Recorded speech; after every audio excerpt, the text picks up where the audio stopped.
premier facteur, et ça je trouve ça génial, quel que soit l'âge, quelle que soit la tranche générationnelle, l'autonomie est mise comme le premier facteur de motivation des salariés qu'on a consultés. Autonomie dans son poste, la capacité à faire exactement ce que l'on pense juste dans son périmètre d'autorité.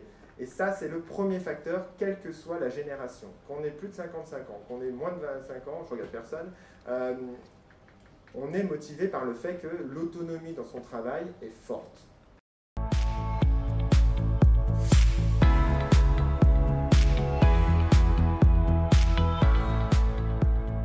Thierry Rousseau, par rapport à ce que disait Fabien Piazon sur la sensibilisation des entreprises. Oui, je pense que c'est tout à fait important de sensibiliser les entreprises. Mais quand on est confronté à l'absentéisme, je pense qu'il y a une première chose à faire qui est de poser le problème et de diagnostiquer les situations. Je pense souvent, surtout dans les grandes entreprises, il n'y a pas un, mais parfois deux types d'absentéisme, ou trois même. Donc il faut pouvoir analyser les données qui existent, prendre un peu de recul par rapport à celles-ci et évidemment mobiliser les acteurs.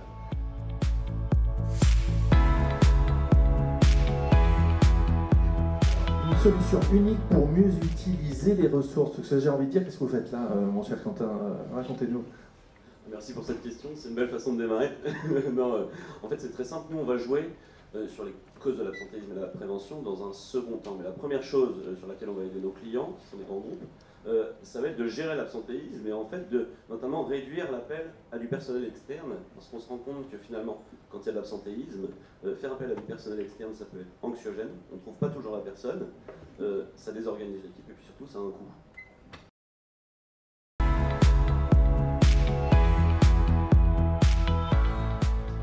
Sur l'ensemble des sites où on intervient, on a à peu près 80% des gens qui ont eu une amélioration totale. Et ce qui est très intéressant dans ces chiffres, c'est qu'on en a 67% qui vont dire oui, j'ai plus mal au dos, ça va mieux au niveau des articulations.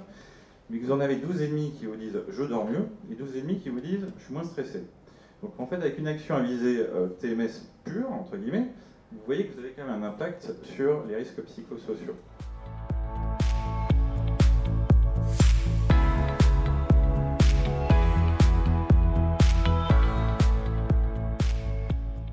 C'est un gros enjeu, l'expérience collaborateur, Gwenola? Oui, tout à fait. D'ailleurs, je pense que je n'ai pas besoin de vous convaincre après l'intervention qu'on a eue ce matin de l'intérêt de mon poste, donc Chief Happiness Officer. L'intérêt, c'est donc d'améliorer la qualité de vie au travail.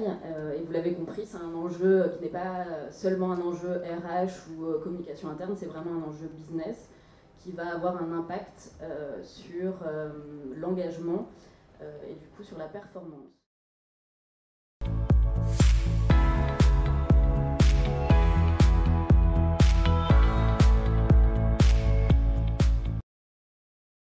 On était vraiment, nous, en interne en tout cas, convaincus des passerelles et du parallèle qu'on pouvait créer entre le monde du sport et le monde de l'entreprise, et à quel point chaque salarié pouvait vraiment être traité entre guillemets comme un sportif de haut niveau, et qu'il fallait vraiment continuer dans cette voie.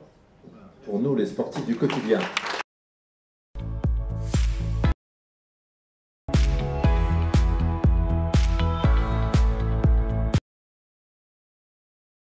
Vous nous proposez vous aussi une solution pour faire baisser l'absentéisme? Oui, effectivement, donc c'est une bonne transition et je suis content d'amener sur le sport. Merci Julie, je pense que je n'ai pas besoin de vous convaincre des bienfaits du sport et de l'activité physique sur la santé et le bien-être.